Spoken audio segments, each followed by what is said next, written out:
How many discounts does USAA Auto Insurance offer? Too many to say here. Multi-vehicle discount, safe driver discount, new vehicle discount, storage discount, legacy. How many discounts will you stack up? Visit USAA.com/auto discounts. Restrictions apply. This episode is brought to you by Marshalls, where you never have to compromise between quality and price. The buyers at Marshalls hustle hard, working to bring you great deals on brand name and designer pieces. Because Marshalls believes everyone deserves access to the good stuff. Visit a Marshalls store near you or shop online at marshalls.com.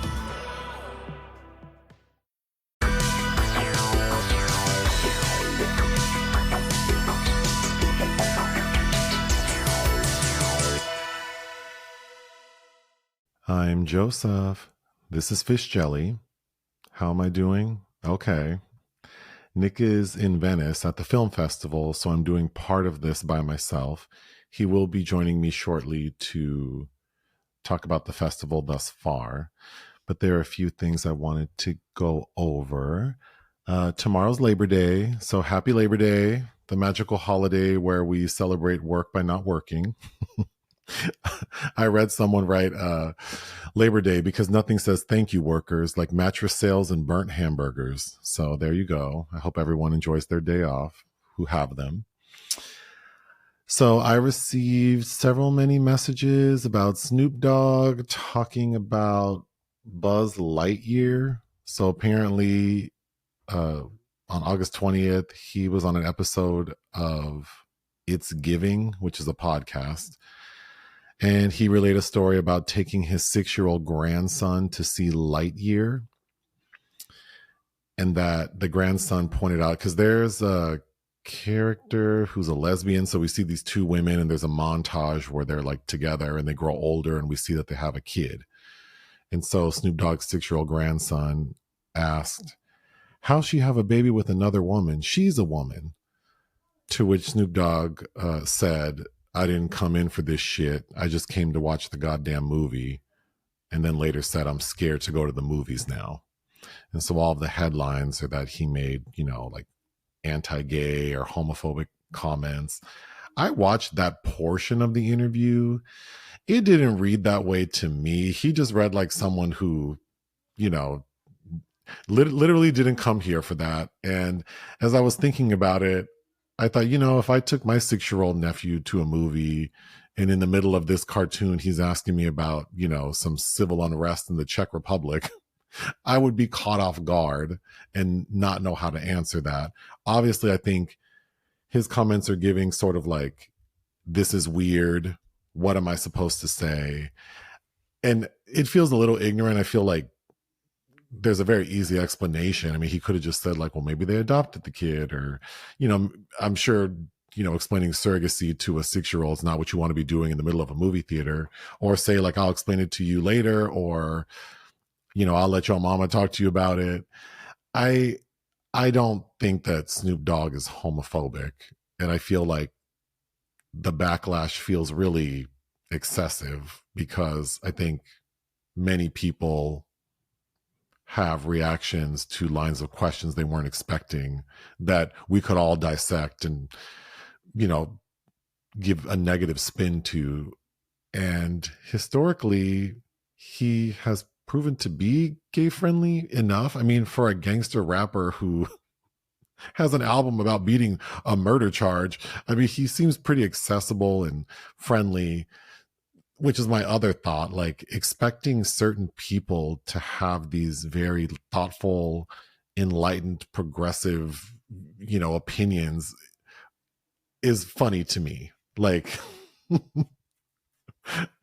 that's not what he's known for. I mean, yeah, he's transitioned to doing cooking shows with Martha Stewart, but, he started making music that was quite violent and sexual and disparaging towards women. And I know T.S. Madison commented that he has music videos where two women are kissing, and so why is he like anti-lesbian? But I didn't take his interview comments as being homophobic. I think he was literally just saying like, I didn't come here to explain the B's and the B's to my grandson. So And also his music is labeled with explicit content, like it's meant for adults. So I don't think he has a problem with two women being sexual. He seems to probably like that. So I'm sure people don't agree. And I do think there are negative implications to how he talked about this scenario, but I don't think that his intention was to be that. And so, of course, he responded because the backlash, also included because he's on The Voice, that I guess the network, sort of went into crisis mode to try to squash this before he returns for season 28. So I'm sure his publicist had him release a statement. And so on social media, he basically said, "My bad for not knowing the answers for a 6-year-old. Teach me how to learn. I'm not perfect." And it's like, well, I mean, that about sums it up. I don't think he deserves to lose his jobs and be canceled. I think he's done other stuff that would have warranted that. If the other things he's done hasn't stopped you from supporting him, I don't know why this would, is maybe my point. Also, it seems like people seem more fixated on non sequiturs than like the actual like problematic things people do, like where they spend their money and who they vote for and policies they support. But then you like a post for a song that's written by someone who's this and that, and then now that's a problem. That's what this is giving me. But I hope that satisfies the people who sent me these articles. Next.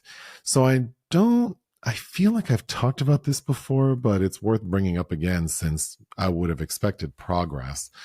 But there's RuPaul's Drag Race Philippines, and now there's Slaton Royale. And they all have the same main judge, Paolo Ballesteros. And I'm pretty sure on Patreon, when we were reviewing Drag Race like a year ago, I maybe mentioned this, that I just think Paolo is, who the contestants call Mama Pao, is so flat and boring. It like has no personality. He seems dead behind the eyes. His drag, I mean, I've watched many episodes of Drag Race Philippines, and I've been watching Slaton Royale, and I think his looks are better out of drag. I think in drag, especially for Slaton Royale, he looks pretty, I would say amateurish compared to some other queens we see. But I'm so surprised that over several seasons now of being a judge on Drag Race, he has not evolved with his personality, with reading the cue cards, with interacting with the queens. He's very stiff. And I was trying to understand better. I think it might be understandable because up until recently, he was feigning like not being gay. And I think was in a relationship with a woman and had a kid with her. And then only sort of like relatively recently confirmed that he's gay. So I don't know that what we're seeing are remnants of him trying to seem, not draw attention to himself, which, is a self-preserving technique that I don't, that I think is necessary, but then it also doesn't translate well into being the host of a television show. So if people feel what I'm saying, comment below. There's not much. Well, we don't have anything for 5 on the Black Hand side, unfortunately. And the only thing in the restaurant section is I wanted to complain about the El Pollo Loco app. And I also hope people relate to this, because when you have rewards in the app and you choose to redeem them, they're marked as redeemed. And then you get a QR code. And then you also get an email giving you like the code number. So once you hit redeem, that code is used. And so I guess I'm supposed to just keep that page open on my app until I get through the drive-through and the person scans it.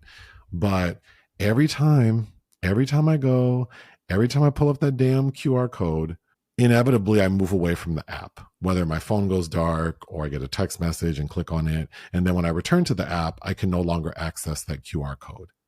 So when I go to the cashier and say, well, I have the number, and I give them the number, they say, well, it's already been used. And then we have to go through this rigmarole of showing in the app my rewards history and showing, no, that I used it in an attempt to use it right now. And then I feel so like tacky to ultimately get like $2 off my fire grilled chicken guacamole burrito. So to whoever does UX for the El Pollo Loco app, we need to fix that. There is something in the Sorry to This Man section in my review for Caught Stealing. I don't know what the Sabbath is. I assume the Sabbath is Sunday, and many people let me know that that is not correct in reference to Hebrews, that Sabbath is Saturday. But Sabbath in other religions could mean Friday or Saturday. But in this instance, it was most likely Saturday in Caught Stealing. And for people who don't know, there are two characters who are Jewish and they don't want to drive like their getaway vehicle on the Sabbath, which is a joke that does work. I do think that's a funny moment in the film. But just to clarify, yeah, I did not know what the Sabbath was, so it's not Sunday. All right, projects of interest. So I saw it all over like Black Twitter, but I couldn't find like an official release, and so maybe this is like all BS, but apparently Ava DuVernay is directing a Chaka Khan biopic and Cynthia Erivo is cast as Chaka Khan. I don't know if this is real. If it is, I mean, I'm very much looking forward to an Ava DuVernay directed Chaka Khan biopic. Chaka Khan's one of my favorite vocalists and has such an amazing life and discography. Would I have thought Cynthia Erivo? No, not even in my like top 15 would I have thought Cynthia Erivo. I guess it makes sense to cast someone who can sing. I could also see them casting just an actor who gives more of the Chaka Khan vibe and then have someone else do the vocals or use actual Chaka Khan vocals.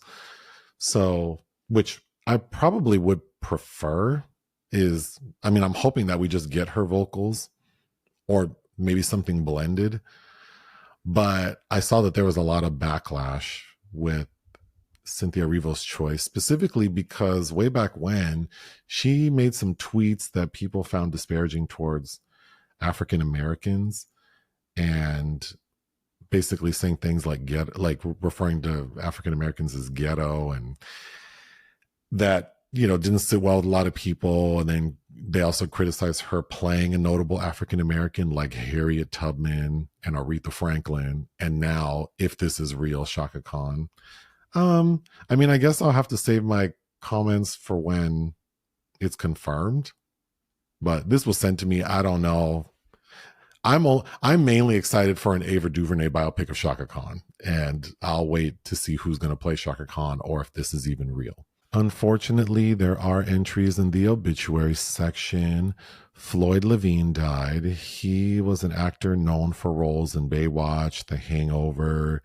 He was in the TV series Kojak and Murder, She Wrote. He died at the age of 93. And then Katie Slaton died. She appeared on 1,000 Pound Sisters. She was not one of the two sisters. She was their cousin, but she was on many episodes. She died. She was only 37 years old from stage 4 cancer. And now I'm going to switch to my little conversation with Nick and how his trip to Venice has been thus far. Do enjoy. Hello, Nick. Eczema isn't always obvious, but it's real. And so is the relief from Ebglyss. After an initial dosing phase, about 4 in 10 people taking Ebglyss achieved itch relief and clear or almost clear skin at 16 weeks. And most of those people maintain skin that's still more clear at 1 year with monthly dosing. Ebglyss, lebrikizumab LBKZ, a 250 milligram per 2 milliliter injection, is a prescription medicine used to treat adults and children 12 years of age and older who weigh at least 88 pounds or 40 kilograms with moderate to severe eczema, also called atopic dermatitis, that is not well controlled with prescription therapies used on the skin or topicals, or who cannot use topical therapies. Ebglyss can be used with with or without topical corticosteroids. Don't use if you're allergic to Ebglyss. Allergic reactions can occur that can be severe. Eye problems can occur. Tell your doctor if you have new or worsening eye problems. You should not receive a live vaccine when treated with Ebglyss. Before starting Ebglyss, tell your doctor if you have a parasitic infection. Searching for real relief? Ask your doctor about Ebglyss and visit ebglyss.lilly.com or call 1-800-LILY-RX or 1-800-545-5979. Introducing the new Volvo XC90 with 7-seat versatility, Google built-in, and advanced safety features for all your precious cargo. The new Volvo XC90, designed for life. Visit volvocars.com/US to learn more. Hello, Joseph. How are you? It's very, how did this get made? Well, since this is going to be inserted in the middle of the podcast, I needed to introduce you some way. Who's June? Who would be June versus Paul? Mm-hmm. And then Jason is the cat. No, I'm not Jason. Jesus Christ. Wait, I said Jason would be the cat. I know, but I'm just putting in, I'm a second glass of wine in by the time recording started. Oh, well, then let's get this going. So you're currently in Venice for the film festival. Yes. In a week. A little under. I left on Monday. It started technically on Wednesday. Mm-hmm. How was your flight? God, I feel like so much has happened. It was fine, I believe. Yeah, I had no complaints. I flew Lufthansa, flew through Frankfurt. I believe I will take the same route back. And you're staying at a new place this year. Why? Although, you know what always annoys me about, it's like chicken or pasta. And by the time they get to you, and I was like in the middle of the plane, they're like, "We're out of the chicken." I'm like, damn, I don't even get the option. It's just the pasta. So that happened to me, and it was not tragic, but it happened.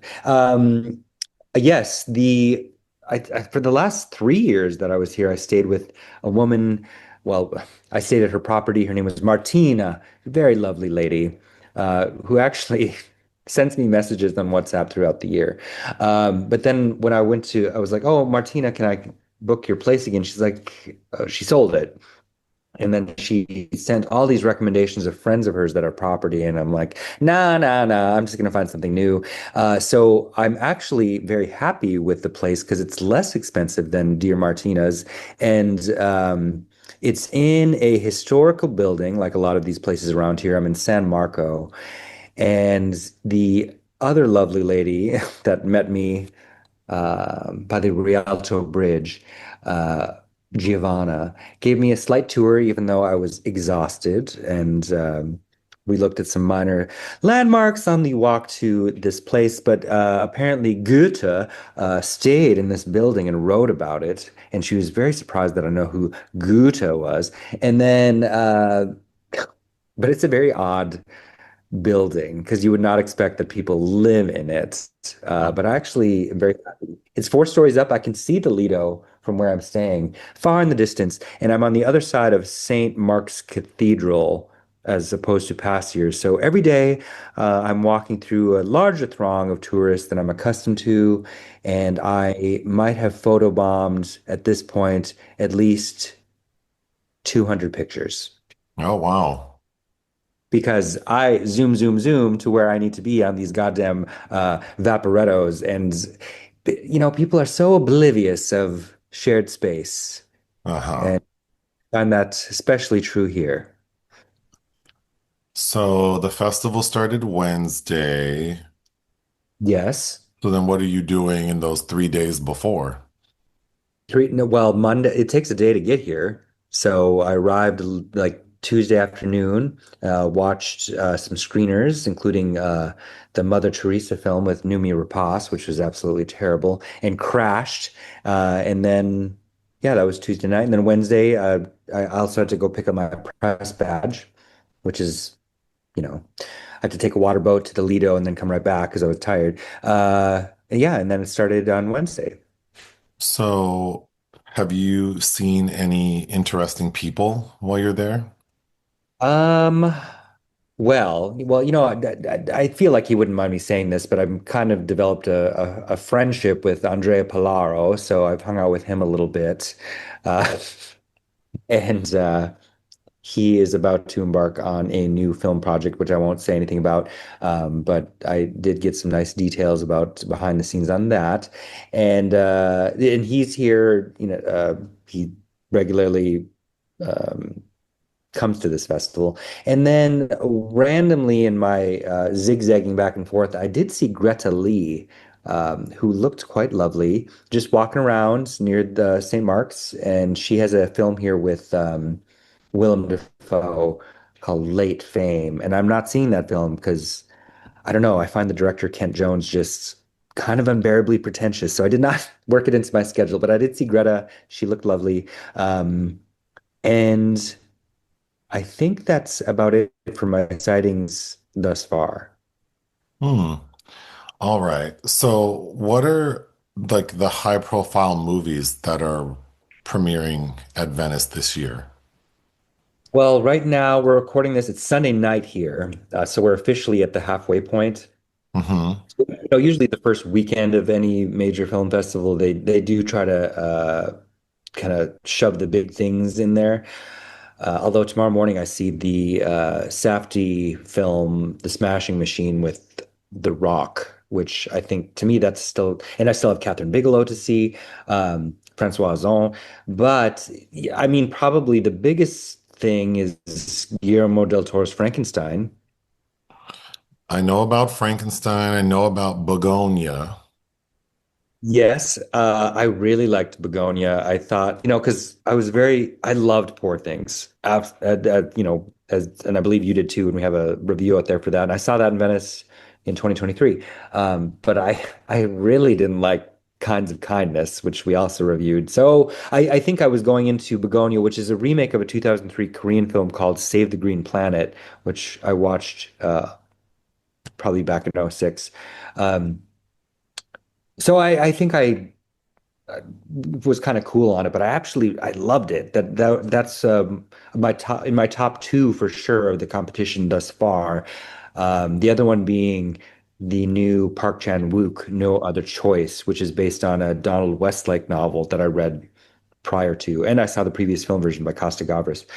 Um, but yeah, Frankenstein is probably the biggest spectacle thus far. And you know what? I would look forward to watching it again with you because we will review it. And I will say I liked Jacob Elordi as the monster and Mia Goth, Oscar Isaac. Um, I think it's a little long, but I think it's a great conversation piece. Do we ever Uh, see the monster look like Jacob Elordi? you can tell it's him. It's not like what's his name, Skarsgård in the new Nosferatu. Which I was kind of worried about at first. Like what's the point of this um, burgeoning matinee idol beneath all this prosthetics? But you can tell it's him. I have a review out there for it on Ion Cinema, but his a very melancholic performance. It reminded me of Brad Pitt's An Interview with a Vampire. If Brad Pitt looked like he was in The People Under the Stairs. And then you also have a review for Begonia, and we'll talk about, I'm sure, in the best and worst of Venice video. But are you able to quickly explain what the title means? If not, then don't worry about it. Bugonia. It's a reference because it's never explained explicitly in the film, but it's thematically quite involved, and which Lanthimos can be sometimes esoteric, but I sometimes like that about them. I don't mind having to do extra research to especially if your interest is piqued. But it's a reference to an ancient Mediterranean custom or belief that bees, like the insects, originated from the carcasses of dead cows or dead cattle. Which clearly is a misunderstanding about how the way the world works. Not unlike how from Greek mythology, where people actually thought there was Zeus up there throwing lightning bolts when he was angry, and that's what caused the storm. That kind of line of thought. So in the coming week, what are some pictures you're looking forward to seeing? Um, Again, still the Catherine Bigelow, um, in their zone. I might have already. Oh, and the Ildiko and Yeti film. There are two Hungarian films in competition, which is very interesting. But I really didn't like her adaptation of Story of My Wife because the Hungarian novel that's based on is absolutely amazing. But I really didn't like her film version of it, even though it starred Léa Seydoux. So I am hoping her new film Silent Friend is a return to form. I'm curious to see what Francoise Ozon has done with a Camus adaptation of The Stranger, even though I haven't read that in years. But um, another heavily talked about film was After the Hunt, the new Luca Guadagnino film, which I did not review. And I will be watching it again because you and I will, I'm sure, be reviewing it. And I think it's an interesting conversation piece. It pales in comparison by far to something like Tar, which I think is doing incredibly similar things, but at a much more advanced level. I think Julia Roberts gives a really great performance. But however, a festival first was I literally got caught in a major thunderstorm, like torrential thunderstorm, stuck outside, and the film started late, 40 minutes. I have an umbrella. I'm prepared, I thought. And my laptop is waterlogged right now, and I probably need a new one. And I'm very thankful that it still works. But trauma bonded with many people. People were literally screaming in line for 40 minutes outside, no shelter, and the film started late. So everybody, there were people with their clothes draped over all the handrails at After the Hunt. Everybody was wet and uncomfortable. My feet were soaked. That was one of the most uncomfortable screening experiences I've had in maybe ever. And it's a long film, and it still kept my attention. So there are all those things going for it, but I still think it's lacking in some considerable ways. And I really like that filmmaker, as you know. Hmm. And then no need to get super into it, but can you name one film you saw that you really didn't like? Oh my God. Well, just this morning, okay, I was highly disappointed in the new Noah Baumbach film, Jay Kelly, starring George Clooney. Kind of incredibly disappointed. That said, that has moments that are okay at least. But by far my least favorite film in the competition, this it was I saw this morning. It's 2.5 hours. It's Olivier Assayas, filmmaker that I usually, for the most part, liked. I also didn't like his COVID-19 film previous to this, but The Wizard of the Kremlin. Talk about some of the worst casting ever. And I'm also really tired. And again, this is just films made for American audiences, and they assume people don't read subtitles, but I don't know why have so much omniscient narration. I just read the book. But Paul Dano stars as this Russian that is based on a real life person that's a confidant of Vladimir Putin. And that is some of the worst casting ever. And everything about it was extremely repellent. And I love the screenwriter and Emmanuel Carrere and the director. And our little buddy Jude Law stars as Vladimir Putin, which is Oh, clearly Jude Law is having fun, as kind of in a similar vein to how he just did in Ron Howard's Eden, though, where to me Jude Law as Vladimir Putin reads as camp. I mean, but all these people using these Europea accents that are supposed to be Russian, it's I don't know. I thought it was painstaking. I kind of loathed it. oh. Well, I'm sure we'll hear more about it in the wrap-up video. And then Mhm. I can see from comments that people are reading your reviews on Ion Cinema. So they can continue to do that. Don't message me asking about these movies. Um, is there anything else you'd like to give the people before I move on? No, we shall move on because I mean, why beat a dead horse, Begonia? All right. Well, then we'll see you when you get back. Bye. The secret film this week was my choice because Nick is not here. And I chose the 2025 American animated film KPop Demon Hunters. I know this was a very popular film. It was like the most streamed movie on Netflix for a while, or I think currently is the most streamed film. And I think is like the only Netflix film to be in like the top 10 in the box office because it was released and like it had a limited theatrical release. This is a big deal. So I watched it. I must admit, I had no interest. I mean, people know in general, I don't even really, I never want to voluntarily watch a cartoon, even though every cartoon I watch, I do end up enjoying. And that would hold true for this one. I did enjoy KPop Demon Hunters. What is the story about?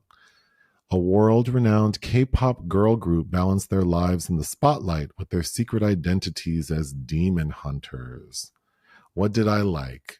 Probably the music was the thing I liked the most from the girl group, because there is a boy group, but I did not really care for. We can get into it. But yeah, I really like the music from the K-pop girl group. Their group name is Huntrix. I hope I'm saying that right because it's not spelled Huntrix, but I think that's what people were saying. I like that. I think the story feels pretty original and has a nice message. I think it looks fun. I would have liked to have seen this in a theater. I tried to play it as loud as I could at home without being obnoxious. But yeah, I like the music so much that I thought it would have been fun to see in a theater. What is this story? So we learned that generations ago, there was a demon king named Eczema who was like preying on human souls. And so during that time, some demon hunters emerged and their power was through their voices. And through their voices, they created a magical barrier called the Han Moon, which basically protected the human world from the demon realm. And the way it's presented through the generations is like every form of popular music throughout the generations. There was a group that with their voices protected the world from these demons. So in current day, the popular music is K-pop. And so we have this girl group called Huntrix. And there are 3 young ladies, Rumi, Mira, and Zoe. And they were trained by a woman named Celine, who's a former hunter who also raised the main girl, Rumi. And they know what their mission is. And the Han Moon works. It's not just like them singing. The singing has to bring the people together, which of course made me think music brings the people together. Yeah. Madonna. So they are able to accomplish that with a new song called Golden. And it works. But of course, you have a villain and you have some secrets. So the villain, Eczema, is like, lording over the demon world, which is kind of represented by being like the underworld. And he's mad that once again, this generation's demon hunters successfully conjured the Han Moon. When all of a sudden, this guy shows up, Genu, and says that he has an idea. He can beat the demon hunters at their own game by introducing his K-pop boy band, and that will like disarm the people so that the Han Moon goes away. And that boy band is called the Saja Boys. And then there's a secret because Rumi, the lead singer of the girl group, she's half demon. Her daddy was a demon. And Celine, the woman who raised her, knows that. So then, of course, Rumi is dealing with that and she feels conflicted. And then Huntrix has a new song that they're going to release. And she starts to realize that it's too negative. Like, because as she's getting to understand that she's half demon, and then she's getting to know the lead boy from the boy band, and she sees that he's kind, like, because their impression of demons has always been that they're these heartless, mindless, evil things. But then meeting the boy band, they see that they also have fears and concerns and they want to be happy. And so she's trying to change her fellow band members' minds, and it becomes difficult. And then everything culminates in a performance where it is revealed to the public that Rumi is a demon. And so the group breaks up. The boy band is kind of now like in the number one spot, like they're winning all the awards. But of course, in the final act, the girls are able to reunite, create the golden Han moon, block the demons. And then Jinu ends up sacrificing himself to protect Rumi. So now Rumi has embraced who she is. The group is back together. And then the way the film ends with some of the other Saja boys escaping, you know, that could be open for a sequel. I feel like there's a lot you could do with this story, a prequel or just these girls fighting more demons. But yeah, I thought it clipped on by, you know, the credits rolled before the 90-minute mark. So I love that. It's bright, vibrant. It's quite humorous. Some of it I didn't relate to, maybe because I'm just too old and square. And I also don't know much about K-pop. I was trying to explain to someone what I thought the music sounded like. And I think it kind of felt like if you mix Pussycat Dolls with TLC, because you have two of the members of Huntrix can really sing, and then one can rap. And I was quite impressed with all of their performances. The songs are really catchy. The production's really good. I could see myself like listening to the soundtrack for Huntrix, like working out. But let me go through some of my notes. The first performance we see of Huntrix, we get a lot of the audience, like in this concert, talking about them. That was the most corny. I think the most corny parts of the movie are when like the fans are talking.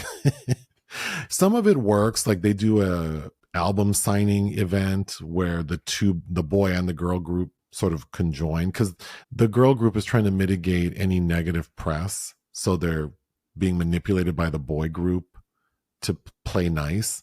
And they're at an album signing thing. And you get a lot of fans coming up being a little creepy and taking their personal life, like being a little too involved in these singers' lives. I thought that commentary on celebrity was really effective. But then some of the acting from these fans I thought was a little corny. Again, maybe because I'm a middle-aged gay man, I thought it was so funny. There are so many mentions of bathhouses because the two other girl group members are trying to convince Rumi that she needs to loosen up.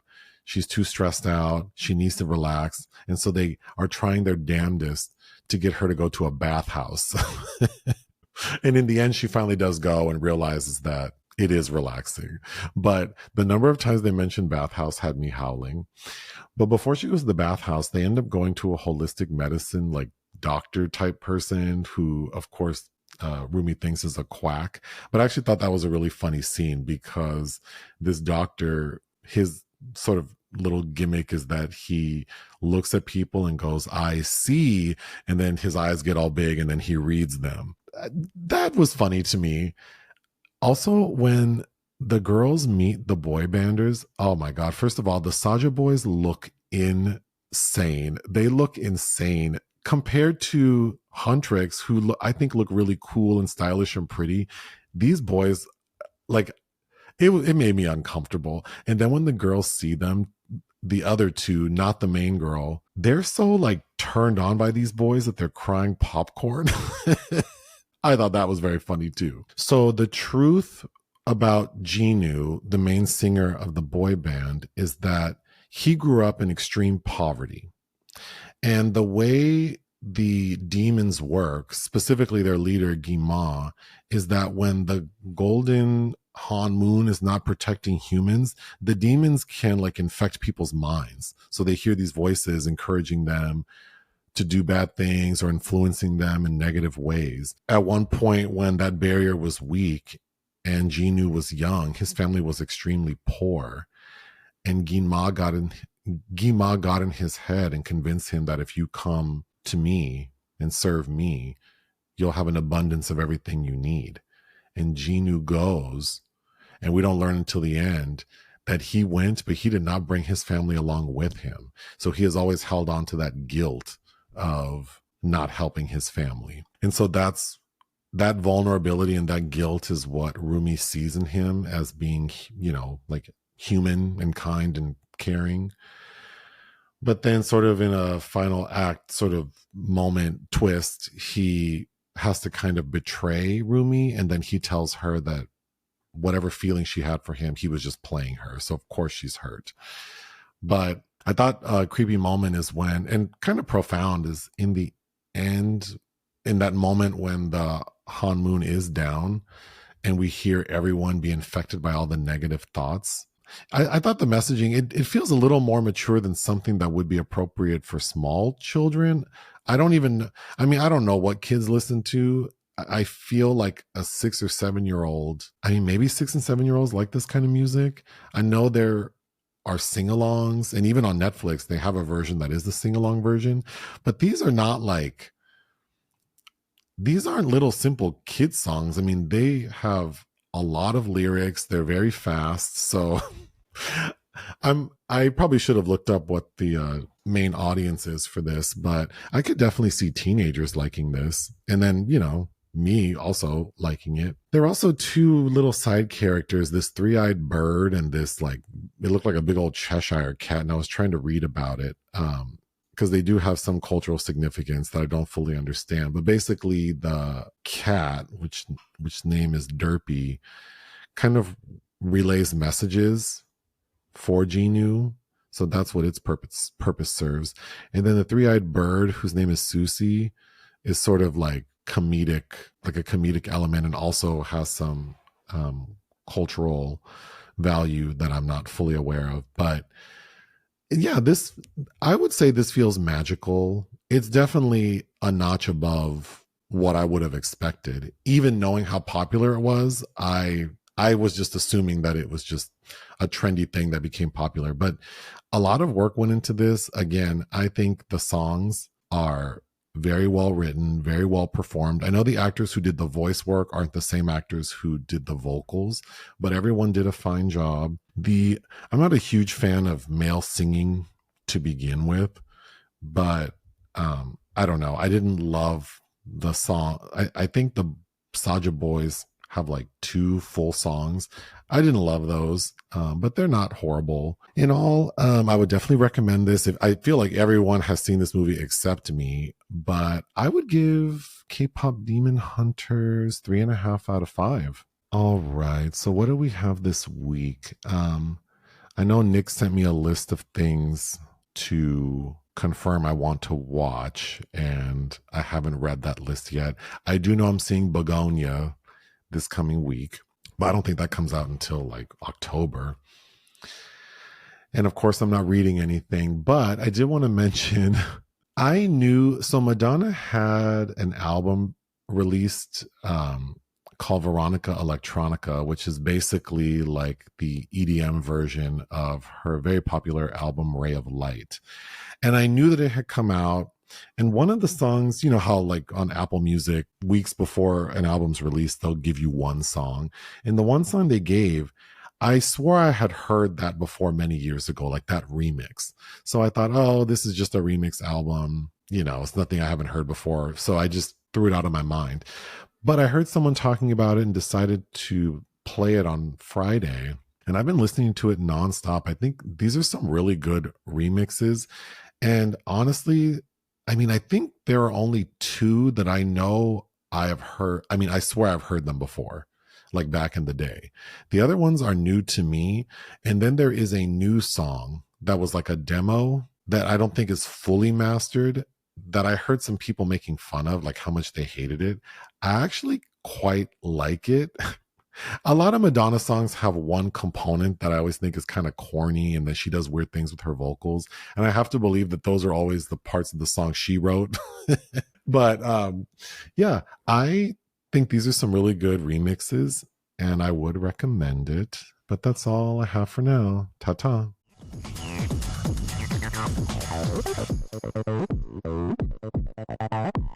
New season, new chaos in college football. Let's go! Big stage, big opportunity. This Labor Day weekend, the wildness lives on ABC, ESPN, and the all-new ESPN app. What a way to start! Featuring top 10 teams like Clemson, Notre Dame, Alabama, and LSU, and Bill Belichick's debut at North Carolina. It's so special when these teams collide. Don't miss a lineup filled with electric matchups. Welcome back to college football. Kickoff week presented by Modelo. Labor Day weekend on ESPN and ABC. Also available to stream on the all-new ESPN app.